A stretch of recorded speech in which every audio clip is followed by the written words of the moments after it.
तो हम लोग नया चैप्टर स्टार्ट कर रहे हैं एंजाइम्स बायोकेमिस्ट्री का, इसका हम लोग रिवीजन करेंगे। तो फर्स्टली हम जान लेते हैं एंजाइम्स क्या है। तो एंजाइम्स क्या है कि हमारे बॉडी का एक बायोलॉजिकल कैटलिस्ट है। कैटलिस्ट कहने का मतलब है कि केमिस्ट्री में आप लोगों ने पढ़ा होगा कि कैटलिस्ट क्या है। तो कैटलिस्ट क्या रहता है कि कोई भी रिएक्शंस को एक्टिवेट करता है, मतलब 1000 गुना, 10,000 गुना, 1,00,000 गुना उसका स्पीड को बढ़ा देता है। बस उसमें कोई भी एल्ट्रेशन नहीं करता, कोई भी चेंजेस नहीं करता, बस उसके स्पीड को बढ़ा देते हैं, बस इतना ही करता है। जैसे मान लीजिए कोई एक रिएक्शन है, एक रिएक्शंस को होने में उसका टाइम मान लीजिए आधा घंटा है। अगर हम कैटलिस्ट का यूज कर रहे हैं तो उस एक रिएक्शन में कोई भी एल्टरेशन नहीं होगा, कोई भी चेंजेस नहीं होगा, फिजिकल केमिकल कोई भी चेंजेस नहीं होगा। बट वो क्या करेगा कि उसको जो आधा घंटा का रिएक्शन है उसको 2 सेकेंड में कर दिया या 10 मिनट में कर दिया। तो यही काम है कैटलिस्ट का कि कोई भी चेंजेस नहीं करता, फिजिकल केमिकल कोई भी अल्टरेशन नहीं करता रिएक्शंस में, और उसके स्पीड को बस बूस्ट अप करता है। तो एंजाइम्स भी हमारे बॉडी में सेम चीज करता है। एज अ बायो कैटलिस्ट हमारे बॉडी में काम करता है, बॉडी के अंदर है, इसलिए हम लोग उसको बायो कैटलिस्ट कहते हैं। तो ये भी क्या करता है कि हमारी बॉडी में जितने भी रिएक्शंस हो रहे हैं, बहुत सारे बायोकेमिकल रिएक्शंस हो रहे हैं हमारी बॉडी में, तो उसको क्या करता है, उसके टाइमिंग को बहुत बढ़ा देता है। अगर मान लीजिए फॉर एग्जांपल अगर आपके बॉडी में एंजाइम्स नहीं हो तो क्या होगा कि जैसे फर्स्टली हम जो खाना खाते हैं सबसे ज्यादा हमको ये दिखता है। तो हम खाना जब खाते हैं तो क्या है कि बहुत सारे एंजाइम्स है, पूरा थ्रू आउट जीआईटी बहुत सारे एंजाइम्स पार्ट करते हैं आपके डाइजेशन में, तब जाके आपका खाना ब्रेक डाउन होता है, फिर ब्लड स्ट्रीम में आता है, एब्जॉर्प्शन होता है, फिर फाइनल एक्सक्रीशन होता है। तो अब ये जो यहाँ से प्रोसेस है एक्सक्रीशन तक का, तो उसमें बहुत सारे एंजाइम्स आते हैं। कार्बोहाइड्रेट्स को कौन डाइजेस्ट करेगा, उसके लिए अलग एंजाइम्स है। प्रोटीन को कौन डाइजेस्ट करेगा, उसके लिए अलग एंजाइम्स है। फैट्स को कौन डाइजेस्ट करेगा, इमल्सिफाई कौन करेगा, उसके लिए अलग कुछ जूसेस है। तो ये जो टोटल चीज कर रहा है वो हमारे बॉडी में कौन कर रहा है, एंजाइम्स। तो अब मान लीजिए हम फॉर एग्जाम्पल लेते हैं कार्बोहाइड्रेट्स का, ठीक है। तो बल्कि है, काफी मॉलिक्यूलर वेट है, प्रोटीन्स का रहे या कार्बोहाइड्रेट्स का रहे, तो बहुत ज्यादा मॉलिक्यूलर वेट वाला सब्सटेंस है। तो अब यहाँ पे इसको जो तोड़ना है, ऐसे तो डाइजेस्ट हुआ नहीं, इसको टूटना है। और टूटना है तो वो अब उसको अपने स्मॉलर कंपोनेंट्स में टूटना है। कार्बोहाइड्रेट्स टूटेगा स्मॉलर कंपोनेंट्स, ग्लूकोज में टूटना रहेगा लास्ट, फर्दर उसको लास्टली तक उसको ग्लूकोज में टूटना रहेगा। तो अब यहाँ पे क्या होता है कि नंबर ऑफ रिएक्शंस होते हैं। अब उसमें वही चीज पार्ट करते हैं कि जो उसके टूटने को कोई अल्टर नहीं करे। ऐसा नहीं कि कार्बोहाइड्रेट्स को तोड़ के कुछ और बनाना है जो हमारे बॉडी में रिएक्ट कर गया या कुछ भी, या इन दोनों को कुछ भिन्न बना रहा है। तो हम लोग क्या करते हैं, कोई ऐसा कैटलिस्ट का यूज होता है, वो हमारे बॉडी में ऑटोमेटिक होता है, हम खुद में खुद यूज नहीं करते। जब भी एंजाइम्स गड़बड़ होता है तो हम ऊपर से कोई दवाइयां लेते हैं, एंजाइम्स वगैरह लेते हैं। तो हम नॉर्मल की बात कर रहे हैं, जब हमारा बॉडी खुद ब खुद एक्टिवेट हो रहा है, खुद ब खुद काम कर रहा है, तो उस वक्त क्या हो रहा है कि वो सारे एंजाइम्स क्या कर रहे हैं, काम कर रहे हैं। लेकिन यहाँ पे क्या कर रहे हैं कि कोई भी रिएक्शंस में अदर प्रोडक्ट नहीं बनने दे रहा है, जो प्रोडक्ट बनना है वही बन रहा है, बट उसको बूस्ट अप कर रहा है, उसके स्पीड को बढ़ा रहा है। अगर मान लीजिए आपके बॉडी में स्टार्च को टूटना है, काफी मैक्रोमोलिक्यूल्स है स्टार्च, काफी उसका मॉलिक्यूलर वेट है, तो अगर स्टार्च को टूटने के लिए हमारे बॉडी में मान लीजिए एंजाइम्स नहीं रहेगा, तो स्टार्च को हमारे माउथ में ही स्टार्ट कर देता है एमाइलेज, उसको स्टार्च को डाइजेस्ट करना स्टार्ट कर देता है। अब आप सोचिए कि अगर आपके बॉडी में एमाइलेज नहीं है तो क्या होगा, स्टार्च तो आपका जो फूड, नॉर्मल प्रोसेसिंग फूड का कितना है, 4 to 5 आवर्स में वो कंप्लीट डाइजेस्ट हो जाता है, इतना टाइम है। अगर आपके बॉडी में सारे एंजाइम्स को निकाल दिया जाए तो पूरा मंथ लग सकता है उस एक चीज को डाइजेस्ट होने में, एक खाना को डाइजेस्ट करने में। अगर मॉर्निंग का ब्रेकफास्ट लिए तो उसको डाइजेस्ट होने में पूरा 1 मंथ लग सकता है या उससे भी ज्यादा टाइम। बट ये एंजाइम्स क्या कर रहे हैं, काफी कम समय में ये काम कर रहा है। तो एंजाइम्स क्या है कि एक तरह का बायो कैटलिस्ट है जो हमारे बॉडी में कोई अल्टरेशन नहीं कर रहा है, बट जो भी रिएक्शन हो रहा है उसको बूस्ट अप कर रहा है। कोई दिक्कत, खाना बोलिए। No ma'am. ओके अब हम प्रॉपर्टीज में आते हैं कि एंजाइम्स का क्या प्रॉपर्टीज है। कुछ एक प्रॉपर्टीज होगा, केमिकल, फिजिकल, कुछ भी प्रॉपर्टीज होगा। तो एंजाइम्स क्या है? Firstly proteinaceous in nature. तो जितना प्रोटीन्स का पार्ट है, जितना हमने प्रोटीन्स का प्रॉपर्टीज पढ़ा है कि हाई टेम्परेचर पे काम करना बंद कर देता है, तो वो सब चीज एंजाइम्स के साथ भी लागू होगा। दूसरा क्या है? मेन काम क्या है? कैटलिस्ट का काम है एंजाइम्स का, तो ऑब्वियस सी बात है रेट ऑफ रिएक्शंस को काफी गुना बढ़ा देता है। उसके बाद क्या है कि एंजाइम्स का एक पर्टिकुलर में अगर हम देखें, एक एवरेज लेके चले, तो ये एक माइल्ड कंडीशन में काम करता है। माइल्ड कंडीशंस कहने का मतलब है एक माइल्ड टेम्परेचर, एक माइल्ड पीएच, एक माइल्ड एटमॉस्फेरिक प्रेशर, तो उसमें ये काम करता है। अभी आपको माइल्ड कहने का मतलब क्या है, लेकिन हाँ ये भी बात है, ये एवरेज लेके चल रहे हैं हम, एवरेज सभी का जोड़ लेके हम चल रहे हैं कि हाँ ये एक माइल्ड कंडीशन में काम कर रहा है। मान लीजिए कि 100 डिग्री सेल्सियस तक काम कर रहा है, उससे ज्यादा 200 बढ़ा दिए तो काम करना बंद कर देगा। लेकिन और दूसरा क्या है कि हर एक एंजाइम स्पेसिफिक रहता है। स्पेसिफिक कहने का मतलब है कि एक खास टेम्परेचर पे करता है। एवरेज मतलब सबको मिला के हम बनाए उसको एवरेज बोलते हैं। स्पेसिफिक जैसे अभी हम आपका एवरेज मार्किंग करने का बात करें तो हम क्या करेंगे? सबको कितना मार्क्स देंगे? 5 मार्क्स के लगभग सभी को मार्क्स देंगे। उसमें फिर हम डिस्टिंग्विश नहीं कर पाएंगे कौन टॉपर है कौन क्या है। सभी का अगर टॉपर भी है तो उसको भी एवरेज मार्किंग में एक जैसा ही दिखेगा। लेकिन स्पेसिफिक कहेंगे तो किसी को 30 नंबर आया होगा, किसी को 90 नंबर आया होगा। तो एंजाइम्स का जब स्पेसिफिक बात करते हैं तो एंजाइम्स क्या है कि एक खास टेम्परेचर पे काम करता है, एक खास पीएच पे काम करता है, सब चीज का एक खास रहता है, स्पेसिफिक रहता है। जैसे मान लीजिए आपके बॉडी में देख लीजिए, आपका बॉडी में बहुत सारे पीएच हैं, अलग अलग सभी ऑर्गन्स में अलग अलग पीएच काम करता है। जैसे स्टमक में कैसा पीएच है वहां पे बताइए? पढ़े होंगे ना भी हाथ में आप लोगों ने? एसिडिक। वहां पे जो भी एंजाइम्स होगा तो वो ऑब्वियस सी बात है वो एसिडिक मीडिया में काम कर रहा होगा, 2 से 3 में काम कर रहा होगा, क्योंकि वहां पे HCl है हमारे बॉडी में, हाइड्रोक्लोरिक एसिड हमारे स्टमक में प्रेजेंट है। तो अब जो भी एंजाइम्स वहां पे काम कर रहा होगा वो उसी हिसाब से काम कर रहा होगा, तो उसको उसी एसिडिक पीएच में काम करना पड़ रहा है। उसके बाद क्या है? इंटेस्टाइन हम जब आए तो वहां पे क्या है कि हमारा जो बॉडी है स्लाइटली अल्कलाइन हो जाता है। स्टमक के बाद स्लाइटली अल्कलाइन हो जाता है। अल्कलाइन कहते हैं 6-7, 6 के बाद 7 या 8 के बीच में पीएच काम करता है। तो अब वहां पे जो भी पीएच प्रेजेंट है, चाहे वो पेनक्रेटिक से आए, कहीं से भी आए, जहां से भी आए, तो अब उसका क्या स्पेसिफिक है? उसका स्पेसिफिक पीएच 6-7 है। वहां पे फिर ये जो जा रहा है पेप्सिन वगैरह जो भी जाएगा वहां पे काम करना बंद कर देगा, क्योंकि वो एसिडिक से अब यहाँ पे इंटेस्टाइन में आए। तो वो अकॉर्डिंगली किया गया है हमारे बॉडी में, उसी हिसाब से बनाया गया है। तो कहने का मतलब है कि हर एक एंजाइम्स जो है एक स्पेसिफिक टेम्परेचर पे काम करता है, एक स्पेसिफिक पीएच पे काम करता है। कोई कंफ्यूजन इन 3 पॉइंट्स में किन्हीं को? ओके अब क्या है कि एंजाइम्स कैटलिस्ट है, तो कैटलिस्ट है तो क्या करेगा? सिर्फ स्पीड अप करेगा कोई भी रिएक्शंस, तो उसमें कोई भी अल्टरेशन नहीं लाएगा, कोई भी चेंजेस नहीं लाएगा। और एंजाइम्स स्पेसिफिक है, टाइम टेम्परेचर के लिए तो है ही सभी के लिए, और अपने सबस्ट्रेट के लिए भी स्पेसिफिक है। ऐसा नहीं है कि कोई भी आया तो कोई भी चीज उस पर काम कर गया। कहने का मतलब है कि जैसे मान लीजिए कि आपने देखा होगा कि जब आप अपने डाइजेशन चैप्टर पढ़ा होगा, डाइजेशन पढ़े हैं सारे लोग हाथ में? पढ़े हैं ना? तो वहां पे आप पढ़े होंगे कि जितना सभी के लिए अलग अलग एंजाइम्स है, कार्बोहाइड्रेट्स को के लिए अलग है, प्रोटीन्स के लिए स्टमक में है, तो ये सब चीज अलग अलग पढ़े होंगे आप। क्या पढ़े होंगे ना? नहीं पढ़े हैं क्या? Yes ma'am. कि आप देखे होंगे कि जो हमारे माउथ में है वो पहले खाने के साथ जब हम चबा रहे होते हैं तो वहां पे माइलेज सब उसमें मिलके और लगभग 5% ऑफ कार्बोहाइड्रेट्स को वहीं पे बर्न आउट कर देता है, डाइजेस्ट करना, तोड़ना स्टार्ट कर देता है। उसके बाद क्या है कि हमारे स्टमक तक पहुंचता है, लेकिन स्टमक में थोड़ा प्रोसेस है कि पेप्सिनोजेन पेप्सिन में बदलेगा HCl के प्रेजेंस में, तो इंस्टेंट होने ये तुरंत में इंस्टेंट में तो होता नहीं है, कुछ एक टाइमिंग लेगा 5-10 मिनट, तब तक वो जो एमाइलेज है वो काम करते रहता है स्टमक में भी। जैसे HCl एक्टिवेट हुआ, उसका पीएच गड़बड़ हुआ, वो अपना काम करना बंद कर देता है, फिर पेप्सिन काम करना स्टार्ट करता है प्रोटीन्स पे। ये सारा चीज पढ़े होंगे ना? Yes ma'am.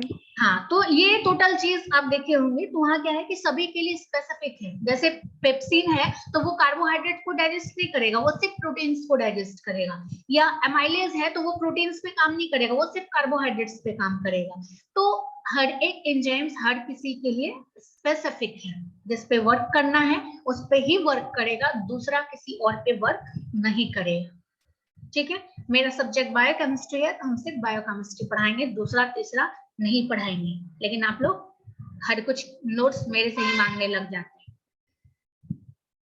समझ गए है ना? आप ऑलराउंडर है ना मैम? अरे कुछ भी। चलिए, उसके बाद अब क्या है कि यहाँ तक हम पढ़ चुके हैं कि एक खास टेम्परेचर पीएच पे काम करता है, और दूसरा क्या है, एम्फोथेरिक इन नेचर है। एम्फोथेरिक इन नेचर इसलिए है क्योंकि प्रोटीनियस इन नेचर है, यहाँ पे प्लस बी साइन है और माइनस बी साइन है, इसलिए एम्फोथेरिक इन नेचर है। अब यहाँ तक हम प्रॉपर्टीज तक पढ़ लिए, किन्हीं को कोई दिक्कत है तो क्वेश्चन आप कर सकते हैं, एनी डाउट?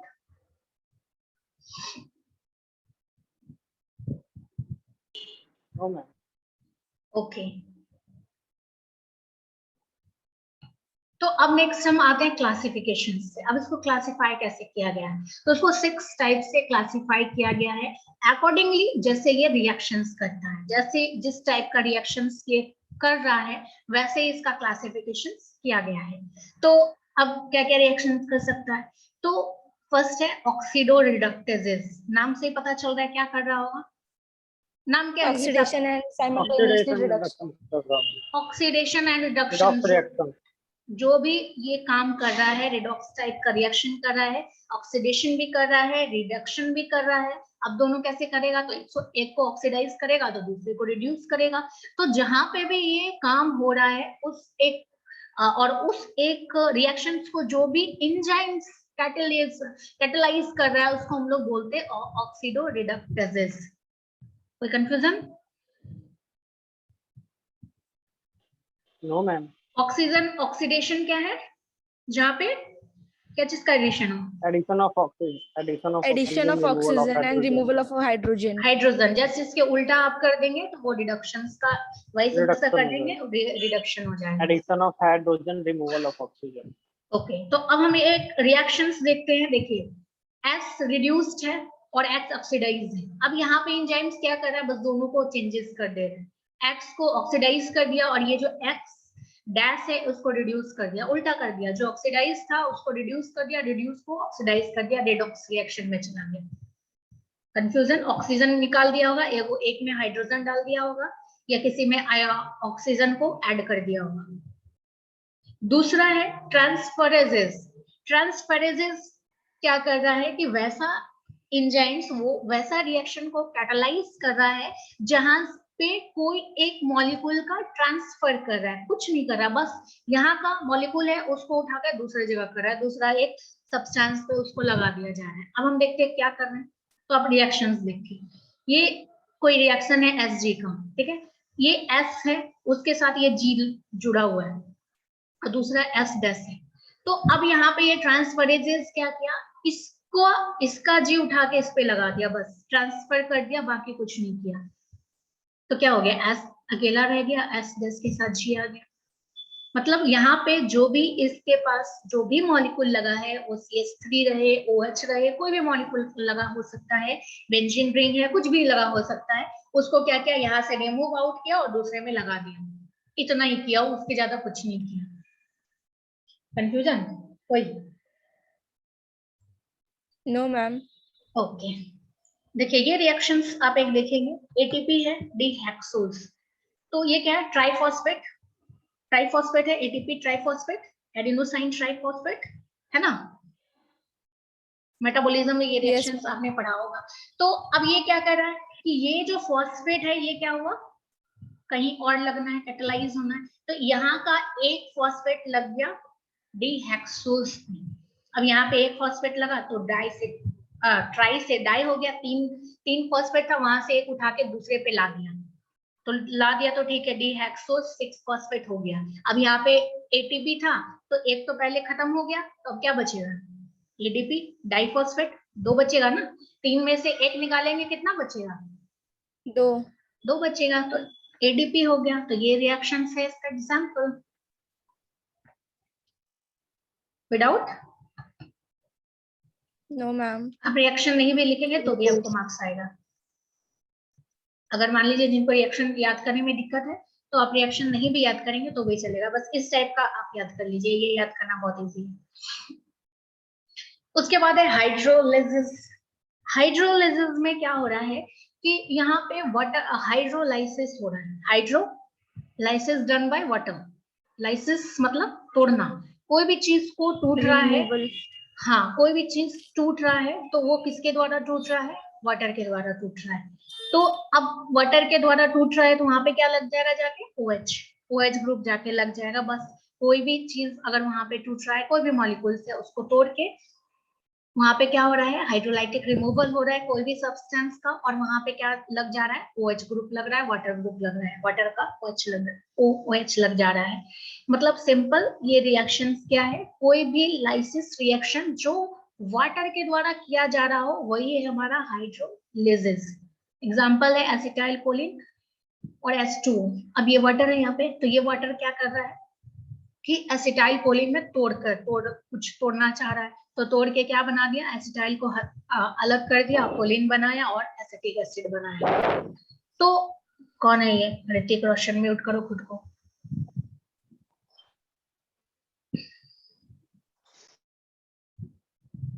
तो अभी यहाँ पे क्या हुआ कि तोड़ा, कोई एक ग्रुप तोड़ा और तोड़ के क्या लगाया? OH ग्रुप लगाया। तो हाइड्रोलाइसिस में क्या है? टूट रहा है ग्रुप, किसके द्वारा टूट रहा है? वाटर के द्वारा टूट रहा है। कंफ्यूजन कोई? No, ma'am. उसके बाद है लाइसिस। ये भी वैसा ही है, सेम। हाइड्रोलाइसिस और लाइसिस सेम है, बट यहाँ पे क्या नहीं लगा हुआ है? हाइड्रो। हाइड्रो वर्ड नहीं लगा हुआ है, मतलब वाटर नहीं है यहाँ पे। तो क्या समझे आप? यहाँ टूट रहा है। हाइड्रोलाइसिस में वाटर तोड़ता है और लाइसिस में लेसिस में होता है कि वाटर रिमूव आउट हो जाता है। किसने बताया ये चीज? कौन बोला ये? पंकजा? मैम हम यस सर। ओके, हाइड्रो है यहाँ पे? नहीं है, वही हम समझा रहे हैं। यहाँ पे हाइड्रो नहीं है, इसका मतलब है वाटर का कोई जिक्र नहीं है, तो वाटर कोई काम नहीं कर रहा है। लाइसिस है मतलब टूट रहा है लेकिन वाटर नहीं है। अब मान लीजिए तो क्या है? वाटर टूट रहा है तो ठीक है, हाइड्रोलाइसिस हो गया। तो अब दूसरा जो लाइसिस है वहां पे क्या है कि कोई एक मॉलिक्यूल टूट रहा है, टूट के अलग हो रहा है। ठीक है, अब अलग हो रहा है तो वहां पे क्या होना है? लेकिन यहाँ पे कुछ लग नहीं रहा है, तो लग नहीं रहा है तो उसका जो स्पेस बचा तो वहां पे आप क्या डालेंगे? कॉमन सेंस बताइए। हाइड्रोजन। बॉन्ड डालेंगे। हाइड्रोजन कहाँ से आया? हाइड्रोजन के लिए भी अगर प्रोटॉन आप डाल रहे हैं तो उसके लिए भी कुछ होना चाहिए ना। अगर यस हाइड्रोजन आप मैम। डाल रहे हैं तो कुछ होना चाहिए उसके लिए, उतना रिएक्शन करने के लिए कुछ होना चाहिए, लेकिन वहां पे कुछ नहीं है, लेकिन वहां टूट रहा वाटर है। डालेंगे। वाटर कहाँ से आया? तुम दोगे वाटर? अरे डबल बॉन्ड डालेंगे, सगुप्ता सही बोली, बॉन्ड डालेंगे। डबल बॉन्ड आ जाएगा, अगर टूटेगा तो वहां पे बॉन्ड आ जाएगा। सिंपल, अगर कोई प्रोटोन कुछ आ नहीं रहा है, कुछ जा नहीं रहा है, तो वहां पे सीधा बॉन्ड वो निकल गया, तो उसके जगह पे क्या हो गया? डबल बॉन्ड आएगा। अपने मन से कैसे आप हाइड्रोजन वाटर डाल देंगे? कैसे डाल देंगे?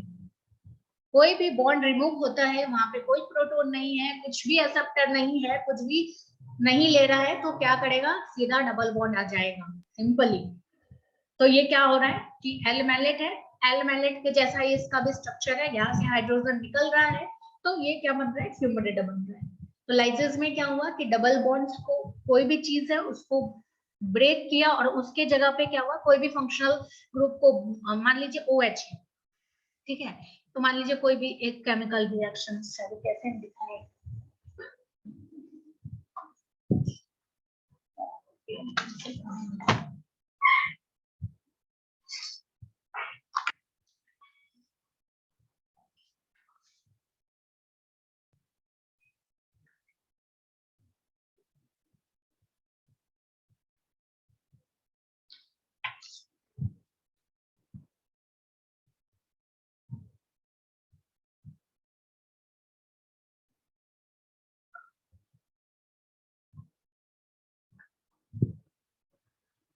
अब मान लीजिए ये एक कंपाउंड है, दिख रहा है?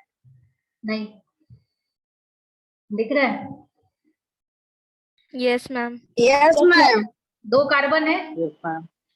नीचे वाला कार्बन पे तीनों हाइड्रोजन फिल है, वो आप समझ लेंगे एच एच एच एच है। एक कार्बन का कितना बॉन्ड?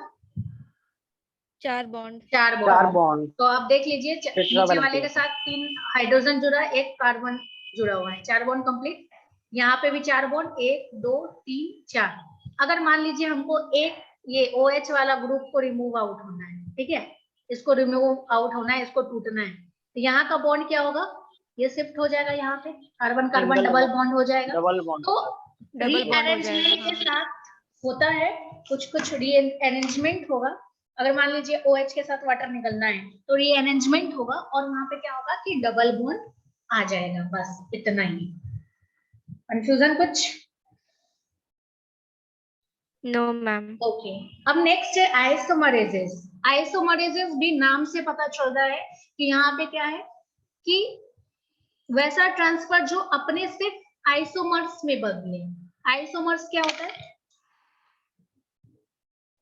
आइसोमर्स जैसे एक ग्लूकोज क्या सब एक साथ बोलेंगे? बोलिए सगुप्ता। जैसे एक ही फंक्शनल ग्रुप बराबर रहता है, एक ग्लूकोज डी ग्लूकोज होता है, सिर्फ चेंज हो जाता है उसका, वही आइसोमर। ओके। इसमें आइसोमरेजेस क्या है? नंबर ऑफ एटम्स, मान लीजिए 2 चीज है, ठीक है, 2 चीज है, कोई भी 2 चीज है, दोनों का नंबर ऑफ एटम सेम है। एम्पिरिकल फॉर्मूला जब आप लिखेंगे तो एक जैसा दिखेगा आपको, लेकिन जब अरेंजमेंट करेंगे तो अलग हो जाएगा। जैसे मान लीजिए कोई OH वाला कोई भी हम चीज ले रहे हैं, तो एक हमारा मान लीजिए हम फिनॉल ले रहे हैं, ठीक है, तो फिनॉल ले रहे हैं तो क्या हो गया, या डबल फिनॉल वाला 2 OH वाला कोई बेंजीन ग्रुप ले रहे हैं, तो एक क्या हो सकता है? मॉलिक्यूलर फॉर्मूला सेम रहेगा, स्ट्रक्चरली डिफरेंट रहेगा। तो हम क्या बता रहे हैं? कुछ अदर चीज बता रहे हैं क्या? क्या बता रहे हैं हम क्या बता रहे थे ऋतिक अभी? नो मैम, एग्जांपल देके आप बता रहे हैं। तो एग्जाम्पल देके ज्यादा समझोगे ना, कुछ भी बीच में बकना रहता है इनको।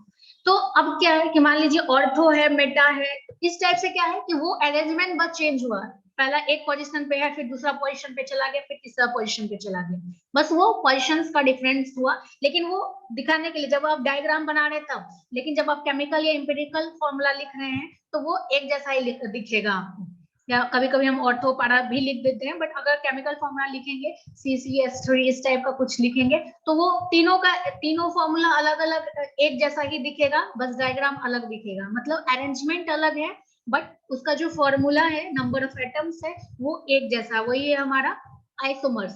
तो अब यहाँ आइसोमरेसिस में क्या हो रहा है कि वो चेंज हो रहा है, मतलब पहला कुछ और था, नंबर ऑफ एटम दोनों में एक है, बट अरेंजमेंट दोनों का चेंज हो रहा है, डायग्राम दोनों का चेंज हो रहा है, एल से डी बन रहा है, तो सिस से ट्रांस बन रहा है, तो इस टाइप का जो भी फॉर्मेशन हो रहा है उसको हम लोग बोलते हैं आइसोमरेसिस। अभी हम एग्जांपल लिख देते हैं, जिनको नहीं समझ में आया होगा, सिस और ट्रांस का एग्जांपल लिख लेते हैं।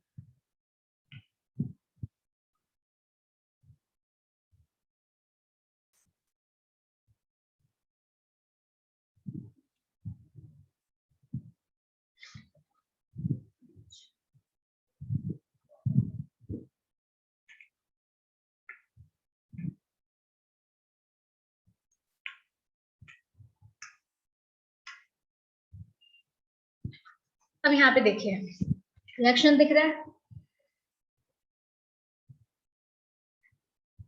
Carbon carbon Yes, double ma'am. Bond है, ठीक है, और कहाँ गया, यहाँ पे देखिए मेरा उंगली कहाँ चला गया, हाँ, ये कार्बन कार्बन डबल बॉन्ड है, यहाँ पे क्लोरीन है, यहाँ पे क्लोरीन है, यहाँ हाइड्रोजन है, यहाँ हाइड्रोजन है, ठीक है।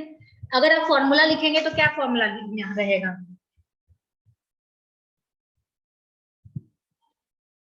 क्या फॉर्मूला रहेगा? दोनों का फॉर्मूला अब जब देखेंगे कि दोनों में क्या है, 2 क्लोरीन है, 2 हाइड्रोजन है, 2 कार्बन है, दोनों में सेम है, क्या सेम है? क्या हो गया ये मेरा? Yes, ma'am. तो अरे यार ये ब्लिंक कर रहा है, अब लोगों को दिख रहा है ना? ओके, तो दोनों में क्या है कि यस मैम। ओके, तो दोनों में क्या है कि एक जैसा दिख रहा है, लेकिन आप जब अरेंजमेंट देखेंगे तो एक में क्या देख रहे हैं, क्लोरीन अल्टरेशन में है, दोनों एक दूसरे के अल्टरनेट पोजीशंस पे है, अल्टरनेट पोजीशंस पे, लेकिन दूसरे में क्या देखेंगे, एक जैसा है, एकदम सिमिलर, एक ऊपर में, दोनों क्लोरीन ऊपर में दिख रहा है। तो जिसमें दोनों एक ऊपर में है वो हमारा सिस फॉर्म है, और दूसरा वाला जो इधर इधर है, दो डायरेक्शंस में दिख रहा है, एक दूसरे के अपोजिट डायरेक्शंस में दिख रहा है, वो हमारा ट्रांस फॉर्म है। तो ट्रांस से सिस बन रहा है या सिस से ट्रांस बन रहा है, तो ये हमारा क्या है, आइसोमर्स है। तो इसको, इस टाइप का जो भी रिएक्शंस हो रहा है, उस कोई भी कैटालाइज कर रहा है, तो उसको हम लोग बोलते हैं आइसोमरेजेस रिएक्शंस। ठीक है, कोई दिक्कत? No ma'am. ओके, अब नेक्स्ट है हमारा नो मैम। लाइगेजेस। लाइगेजेस में क्या हो रहा है कि एक तरह का कंडेंसेशन रिएक्शन हो रहा है। कंडेंसेशन रिएक्शंस कहने का मतलब क्या है कि कुछ भी छोटा मोटा जो भी चीज आ रहा है, कोई भी चीज आ रहा है, मतलब कोई भी चीज कहने का मतलब है कि मान लीजिए छोटा मोटा दो कोई भी कंपाउंड है, कोई भी दो चीज है, तो अब इन दोनों चीज में क्या हो रहा है कि इन दोनों चीज को में से कुछ एक चीज बाहर निकलेगा और दो चीज को मिला देगा।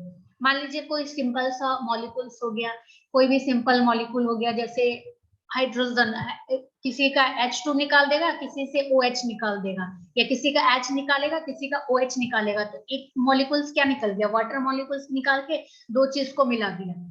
तो कंडेंसेशन रिएक्शंस को फॉलो करके ये क्या करता है कि दो रिएक्शंस को जोड़ देता है, कोई तोड़ता नहीं है, दो रिएक्शंस को, दो मान लीजिए अलग अलग रिएक्टेंट है, उसको जोड़ देते हैं। अब यहाँ पे देखिए आप, ये है सुसिनेट, जीटीपी, सुसिनेट और सीओए। तो ये थायोनेज के प्रेजेंस में क्या हुआ कि ये देखिए इन दोनों को जोड़ दिया, कुछ एक चीज का रिएक्शन, यहाँ का फुल डिटेल रिएक्शन तो यहाँ नहीं दिया हुआ है, तो ये क्या किया, हाइड्रोजन निकला होगा, वाटर निकला होगा, कुछ निकला होगा इसके बीच से, और ये क्या किया, इन दोनों को जोड़ दिया। तो मतलब कोई भी दो मॉलिक्यूल को जो जोड़ रहा है उसको हम लोग क्या बोलते हैं, मतलब लाइगेट, जोड़ना को लाइगेट भी बोलते हैं। तो जो दो सबस्ट्रेट को जोड़ रहा है उसको हम लोग क्या बोलते हैं, और इस टाइप का रिएक्शंस को जो भी एंजाइम कैटालाइज कर रहा है उसको लाइगेजेस बोलते हैं। कोई कंफ्यूजन है?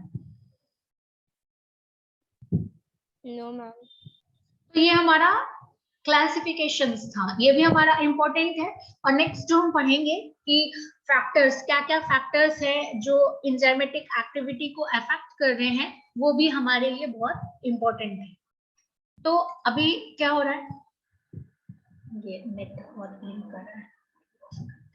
तो अब क्या क्या फैक्टर्स हो सकते हैं, तो फर्स्टली हमारा कंसंट्रेशन ऑफ सबस्ट्रेट, जितना ज्यादा सबस्ट्रेट होगा, पहले आप बताइए अपने खुद से सोच के कि बहुत ज्यादा अगर सबस्ट्रेट होगा तो क्या कैसे रिएक्ट करेगा, आप मैम खुद से उतने फास्टली रिएक्शन होगा, रेट ऑफ रिएक्शन बढ़ जाएगा। रेट ऑफ रिएक्शन बढ़ जाएगा। ओके, अगर मान लीजिए ठीक है बहुत ज्यादा सबस्ट्रेट है, बहुत ज्यादा सबस्ट्रेट है, तो आपका कहना है कि रेट ऑफ रिएक्शन बढ़ जाएगा। पार्शियल आप सही है, पार्शियल आप गलत है। कहने का मतलब क्या है कि सबस्ट्रेट कब रिएक्ट करेगा, जब तक उसको एंजाइम मिलेगा। अब एंजाइम क्या है, दिन भर उसको एंजाइम्स नहीं मिलेगा। जितना ज्यादा सबस्ट्रेट होगा तो इनिशियल जितना तक उसको एंजाइम्स मिलता है उतना तेजी के साथ वो रिएक्शंस करता है। एक इंटरवल के बाद जब उसको एंजाइम्स नहीं मिलेगा तो रिएक्शंस रुक जाएगा, काफी कम तेजी से रिएक्शंस होगा, जो हमको देखने पे क्या लगेगा, सैचुरेशन स्टेट में पहुंच गया है, स्टेडी स्टेट में पहुंच गया है, उसके बाद कोई रिएक्शंस नहीं होगा। ठीक है, ये देखिए फर्स्ट सबस्ट्रेट मतलब क्या, जिसको रिएक्ट बनना है, कोई भी चीज को जिसको रिएक्शंस में जाना है और कोई यूजफुल प्रोडक्ट बनना है, वही है हमारा सबस्ट्रेट। यहाँ पे जो भी काम कर रहा है, रेट ऑफ रिएक्शन जो बढ़ा रहा है, वो हमारा एंजाइम्स है। तो जितना ज्यादा एंजाइम्स रहेगा वो उतना ज्यादा रिएक्शंस में पार्ट करेगा। मान लीजिए कि ठीक है, ये हम ग्राफ देखिए, इनिशियली अगर इतना सबस्ट्रेट, अगर हम क्वांटिटी की बात करते हैं तो मान लीजिए हम क्वांटिटी में बात करते हैं, ठीक है, हम नंबर्स में बात करते हैं, आपको समझाने के लिए हम नंबर्स में लेते हैं। तो नंबर्स कितना लेते हैं, मान लीजिए हमारे पास 500 सबस्ट्रेट है, 500 सबस्ट्रेट, हम नंबर की बात कर रहे हैं यहाँ पे, ऐसे जनरली होता नहीं है नंबर में, बट हम एग्जाम्पल के लिए ले रहे हैं, समझ आसानी से समझने के लिए नंबर में ले रहे हैं। तो सबस्ट्रेट मान लीजिए हमारे पास 500 है, ठीक है, और एंजाइम्स हमारे पास 100 है। तो जो 100 सबस्ट्रेट है, इनिशियली जो 100 सबस्ट्रेट है उसको तो एंजाइम्स मिल गया, वो तेजी के साथ रिएक्शन किया, तो ये 100 एंजाइम्स है, 100 सबस्ट्रेट जिसके साथ रिएक्ट कर लिया, तेजी के साथ रिएक्शंस हो गया। लेकिन उसके बाद जो 400 बचा, वो तो अब इसके पास तो कोई एंजाइम्स बचा ही नहीं, अब वो कहाँ रिएक्ट करेगा? तो रिएक्शंस में वो नहीं जाएगा, और वो क्या करेगा, हमको एक जैसा दिखेगा, कोई रिएक्ट नहीं हो रहा है, रेट ऑफ रिएक्शन कोई टाइम चेंज नहीं हो रहा है, नॉर्मल सैचुरेशन स्टेट में पहुंच गया। तो हमारा रिएक्शन कभी भी सबस्ट्रेट पे डिपेंड नहीं करता, वो टोटली डिपेंड करता है एंजाइम्स पे। जितना देर तक उसको एंजाइम्स मिलेगा तब तक वो सबस्ट्रेट रिएक्ट करेगा, उसके बाद अगर एक्स्ट्रा सबस्ट्रेट बच जाता है तो वो रिएक्शंस में नहीं जाएगा, अगर जाएगा भी धीरे धीरे स्टडी स्टेट में वो रिएक्ट भी कर रहा है तो वो जनरली दिख नहीं रहा है। कोई कंफ्यूजन यहाँ मैम एक डाउट है। हाँ, इसमें एंजाइम्स जितना होगा उतना सब्सट्रैक्ट लेके तो रिएक्ट कर लेगा, लेकिन ये भी हो सकता है ना सब्सट्रैक्ट कम है और एंजाइम्स भी है एम्पल एंड तब भी रिएक्शन सेम होगा ना, इसी तरह। हाँ, तब इसी तरह का ग्राफ बनेगा उसमें, जितना नहीं, सब्सट्रैक्ट आपका होगा उतना ही क्वेश्चन क्या है? रिएक्ट। मेरा क्वेश्चन ये है कि हमने अभी जो बात की कि इसका उल्टा हो एंजाइम्स, जाएगा, है ना? हाँ वही बोल रहा हूँ कि हाँ, सब्सट्रैक्ट इसका कम उल्टा हो है और जाएगा, एंजाइम्स बहुत ज्यादा है। तो हाँ, तो हाँ, उतना ही रिएक्ट करेगा जितना सब्सट्रैक्ट है, राइट? जितना, हाँ, एंजाइम्स से सब्सट्रैक्ट को ही बनना है, क्योंकि एंजाइम्स को कोई रिएक्शन में पार्ट नहीं करना है, एंजाइम्स बस कैटलिस्ट है जो रेट ऑफ रिएक्शन बस बढ़ाएगा। तो जितना सबस्ट्रेट है उतना ही प्रोडक्ट बनेगा, जितना देर तक सबस्ट्रेट है जितना ज्यादा सबस्ट्रेट रहेगा। अगर मान लीजिए बहुत सबस्ट्रेट है, 500 सबस्ट्रेट है, 500 एंजाइम है, तो रेट ऑफ रिएक्शन बहुत तेजी के साथ हो गया। 500 सबस्ट्रेट है, 100 एंजाइम्स है, तो 100 वाले का रिएक्शन हो गया, बाकी का रुक गया। अगर सबस्ट्रेट मान लीजिए 100 है, एंजाइम्स 500 है, आपका क्वेश्चन यही था, तो तब क्या होगा कि जितना एंजाइम्स है उतना उसको तो बस 100 एंजाइम्स का जरूरत है, बाकी एंजाइम्स का तो उसको जरूरत ही नहीं है, क्योंकि रिएक्टेंट जो भी प्रोडक्ट बनना है वो सबस्ट्रेट का ही बनना है। तो अब एंजाइम्स अकेले में कुछ नहीं कर पाएगा, तो जितना सबस्ट्रेट है उतना रिएक्ट हो गया, बाकी एंजाइम्स वैसे ही रह गया, बाकी जो भी रिएक्शंस होगा फर्दर ऑन वो कैरी आउट होगा। ठीक है? Yes ma'am. ओके, तो पहला वाला हम समझ गए कि कंसंट्रेशन सबस्ट्रेट का वो टोटली डिपेंड करेगा एंजाइम कंसंट्रेशन पे। अगर एंजाइम फुल ऑन फुल है तो पूरा तेजी के साथ रिएक्शंस होगा, अब जितना है उस टाइप से काम करेगा। दूसरा है हमारा कंसंट्रेशन ऑफ एंजाइम्स। अब टोटल चीज एंजाइम्स पे डिपेंड कर रहा है, तो कंसंट्रेशन ये क्या हो गया, डायरेक्टली प्रोपोर्शनल हो गया। एंजाइम्स है तो रेट ऑफ रिएक्शन बहुत ज्यादा है, एंजाइम्स नहीं है रेट ऑफ रिएक्शन कम है, टोटली प्रोपोर्शनल है एंजाइम्स का, rate of reaction totally proportional है एंजाइम्स का। एंजाइम्स ज्यादा है, रेट ऑफ रिएक्शन ज्यादा है, एंजाइम्स कम है, रेट ऑफ रिएक्शन कम है। इन दोनों पॉइंट्स में कोई दिक्कत? ये आप समझ लेंगे ना, ये क्वेश्चन बहुत इंपॉर्टेंट है, एग्जाम में हमेशा आता है। तो अगर आप एक बार कॉन्सेप्ट क्लियर हो गया ना, आप अपने मन से लिख लेंगे, या फिर आप ग्राफ को याद रख लीजिए। ग्राफ को देखिए क्या हो रहा है, पहले बढ़ रहा है फिर घट रहा है, इसका मतलब है कि जितना एंजाइम्स, जितना इसको सबस्ट्रेट मिला, सॉरी जितना एंजाइम्स मिला उतना वो रिएक्ट किया, उसके बाद वो सैचुरेशन में चला गया। दूसरा, ये डायरेक्टली प्रोपोर्शनल का ग्राफ है कि जितना ज्यादा एंजाइम्स है उतना तेजी के साथ रेट ऑफ रिएक्शन बढ़ा है। उसके बाद टेम्परेचर है, टेम्परेचर का जब हम बात करते हैं तो ये और पीएच का बात दोनों एक जैसा ही रहता है। तो इनिशियली हम क्या पढ़े कि जो टेम्परेचर है या पीएच है, दो चीज पढ़े, ये ऑन एन एवरेज वो क्या है, माइल्ड में काम करता है। एक ये पढ़े कि जब हम एवरेज को लेके बात करते हैं तो वो हम क्या करते हैं कि माइल्ड, देखिए कि माइल्ड कंडीशंस में काम कर रहा था, पीएच का भी हम वही एक एवरेज मान के चले कि माइल्ड कंडीशन में काम कर रहा था। लेकिन जब हम स्पेसिफिक का बात किए तो हमको क्या दिखा कि हर एक एंजाइम्स एक खास टेम्परेचर पे काम कर रहा है, एक खास पीएच पे काम कर रहा है। तो अब कैसे होगा, तो अब यहाँ पे हम देखेंगे एंजाइम्स, तो ये क्या है, ऑन एन एवरेज का है। ऑन एन एवरेज का क्या है कि जनरली जो हमारा बॉडी टेम्परेचर है या हमारा इन्वायरमेंट के टेम्परेचर है, उस हिसाब से ये दोनों का ग्राफ दिया गया है। और स्पेसिफिक इस ऑन एन एवरेज जब आप देखेंगे, अभी यहाँ पे हमारा पीएच का ग्राफ है, तो यहाँ पे इतना कुछ है। तो हम यहाँ पे जब एवरेज निकालेंगे ना तो इसी बीच का एवरेज आएगा, क्योंकि स्पेसिफिक का हम टेम्परेचर नहीं लिए हैं, एवरेज का लिए हैं। तो एवरेज में क्या है कि वो जनरली न्यूट्रल वाले पे काम करता है, और टेम्परेचर पर भी जब देखेंगे तो रूम टेम्परेचर, बॉडी टेम्परेचर इसी हिसाब से काम करता है। सेल्सियस में है तो आपको लगेगा कि 98 क्यों नहीं है, वो फ़ारेनहाइट है, यहाँ सेल्सियस में दिया गया है। तो इसी एवरेज टेम्परेचर में पीएच काम, सॉरी क्या बोलते हैं, एंजाइम्स काम कर रहा है, और इसी एवरेज में पीएच काम कर रहा है। लेकिन जब आप स्पेसिफिक देखेंगे तो सबका अलग अलग है। अब मान लीजिए लाइपेज है, ये थोड़ा एसिडिक है, सॉरी अल्कलाइन है।